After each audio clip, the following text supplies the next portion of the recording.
உறவே தமிழே வணக்கம். உங்கள் அனைவருக்கும் தமிழ் புத்தாண்டு வாழ்த்துக்கள். இது குரோதி ஆண்டு என்று சொல்வார்கள்.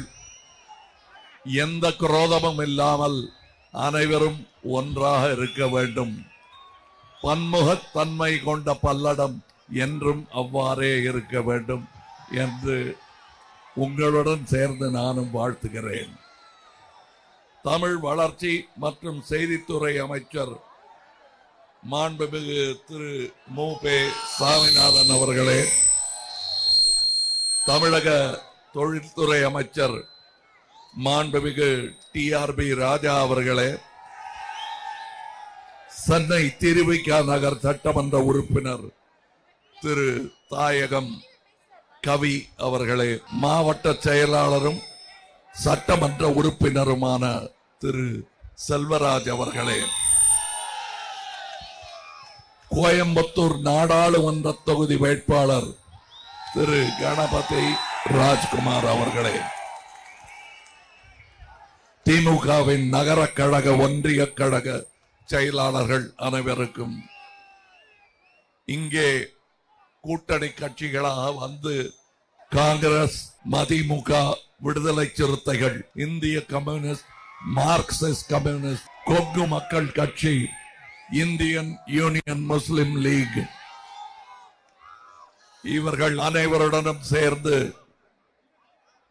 எந்த எதிர்பார்ப்பும் இல்லாமல் இங்கே வந்து தங்கள் வீட்டு கல்யாணம் போல இதை நடத்தி கொண்டிருக்கும் மக்கள் நீதி மைய தொண்டர்கள் அனைவருக்கும் வருக வருக புத்தாண்டு வாழ்த்துக்கள். திரு கணபதி ராஜ்குமார் அவர்கள் படித்தவர், பண்பாளர், மேயராக இருந்து கோவையின் வளர்ச்சிக்கு பாடுபட்டவர். அதாவது இவர் பெரிய ஆளுங்க அப்படின்னு சொல்றதை விட ரொம்ப சாதாரணமானவர்ங்க அப்படின்னு சொல்றதுதான் பெருமை. உங்களுக்கு எல்லாம் நினைவிருக்கலாம், ஊரே தலைவர் தலைவர் என போற்றும் பொழுது நான் சாதாரணன் என்று அடிக்கோடிட்டு காட்டுவார் கலைஞர் அவர்கள். அப்படி சாதாரணனாக இருந்தால்தான் தலைவனாக உயர முடியும். காரணம், ஜனத்தொகையில் பெரும்பான்மையினர் சாதாரணர்கள் தான். மக்களுக்கு உதவும் தன்மையினால் இவர் என்னை போல் உங்கள் ராஜ்குமார் ஆனார். பல்லடம், விசைத்தறி, ஆயத்த ஆடை, பிராய்லர் கோழி வளர்ப்பு, விவசாயம், இந்த 4 தொழில்கள் தான் சிறப்பாக நடைபெறும் இடம். ஆனால் நன்றாக ஓடிக்கொண்டிருந்த வண்டியை பெட்ரோல் இல்லாமல் ஆக்கியது பெட்ரோல் விலை ஏற்றத்தினால்தான். உலகெங்கும் கச்சா எண்ணெய் கம்மி விலைக்கு விற்ற போது தன் மக்களுக்கே லாபத்திற்கு விற்ற அரசு. இவர்களுக்கு பெயர் ஒன்றிய அரசே தவிர மக்களுடன் ஒன்றாத அரசு. ஜிஎஸ்டி கொங்கு மண்டலத்தை கொஞ்சம் அழித்து விட்டது என்றே நான் சொல்வேன். இல்லைங்க, அப்படி எல்லாம் இல்லைங்கன்னு யாராவது இங்க ஒருத்தர் சொன்னா ஏதோ காரணத்துக்காக அப்படி சொல்றாங்க. ஒருவேளை ஜிஎஸ்டி அற்புதமான ஒரு திட்டமாக இருந்தால் இங்கே ஓட்டு கேட்டு கொண்டு வரும் பிஜேபி காரர்கள் ஏன் அந்த திட்டத்தை சொல்லி உங்களிடம் ஓட்டு கேட்க மாட்டேன் என்கிறார்கள்? அற்புதமான திட்டம், இதை நாங்கள் தான் கொண்டு வந்தோம், ஓட்டு போடுங்கள் என்று நினைவுபடுத்தினால் ஆபத்து என்பதனால் அதை சொல்ல மாட்டார்கள். அவர்களுக்கே தெரியும் அது பெரிய ஒரு விபத்து என்று. நான் அரசியலுக்கும் வருவதற்கு முன்னால் இந்த ஜிஎஸ்டி வரும்பொழுதே எதிர்குரல் கொடுத்தவன். சினிமா துறையை அது வெகுவாக பாதிக்கும் என்பதை அந்த தொழில் தெரிந்திருந்ததனால் நான் உணர்ந்தேன். முதலில் சொன்னேன். அப்பொழுது கோபத்தில் நான் பயன்படுத்திய வார்த்தை தான், இப்பதான் கிழக்கு இந்தியா கம்பெனிக்காரனை வெளியேறுன்னு அனுப்பிச்சு வச்சோம், நார்த் இந்தியா கம்பெனி வந்து படுத்துறாங்களே அப்படின்னு கோவப்பட்டேன் நான்.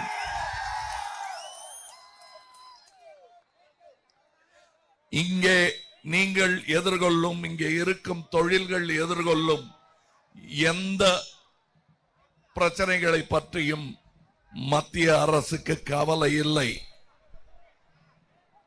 வட மாநில தொழில் அதிபர்களுக்கு சலுகை மேல் சலுகை தந்து கொண்டிருக்கிறார்கள். இது நிஜம், இது நீங்கள் அறிந்த நிஜம். மறுபடியும் அடிக்கோடிட்டு காட்டுகிறேன், அவ்வளவுதான். திருப்பூர் போன்ற நகரங்கள், இங்கே பல்லடம் போன்ற நகரங்கள் உலக தரத்திற்கு முண்டி அடித்துக் கொண்டு பாய்ச்சலில் இருக்கும் பொழுது அதை பின்தள்ளியது ஜிஎஸ்டி வரிதான். பங்களாதேஷ் இப்பொழுது நம்மை முந்தி விட்டது. அவங்களுக்கு அடக்க விலை 17% நம்ம விட குறைவு. பெட்ரோல் டீசல் விலை நம்மை விட குறைவு. நிறைய சலுகைகள். சரி, நம்ம சலுகைகளை தான் எடுத்துட்டாங்க, அதோட விட்டாங்களா? இல்ல, பங்களாதேஷ்ல இருந்து துணிமணியை இறக்குமதி செய்கிறார்கள். இது மக்களோடு ஒன்றிய அரசா ஒன்றாத அரசா? நீங்களே சொல்லுங்கள். அதாவது நீங்க எந்தெந்த கடவுளர்களை நம்புகிறீர்களோ அதையெல்லாம் நம்புங்கள். ஆனால் வியாபாரத்தில் ஆங்கிலத்தில் சொல்வார்கள், faith doesn't work in business. Trust is the only thing that works in business. ரூபா நோட்ல I promise to pay you so much, so அது ட்ரஸ்ட் பண்ணி எழுதி கொடுப்பாங்க. முடிஞ்சா கொடுக்கிறேன்னு எழுதியிருந்தா அந்த ரூபா நோட்டுக்கு வேல்யூவே கிடையாது. இது முடிஞ்சா செய்யறேங்கிற சத்தியங்கள் தான் இவர்கள் செய்யும் சத்தியம். எனக்கு ஒரு கோபமும் இல்ல. நல்லது நடக்கிற சாயல் தெரிஞ்சாலே நான் கையை தூக்கி பாராட்டுகள் சொல்லிடுவேன். அப்படித்தான் முதல்ல இவங்க பண மதிப்பீடை குறைக்கும் பொழுது கருப்பு பணத்தை எல்லாம் காணாத அடிச்சிருவாங்க நம்பி ஒரு பாராட்டு கடிதம் போட்டேன். 2 மாசத்துல அதை வாபஸ் வாங்க வேண்டியதாயிடுச்சு.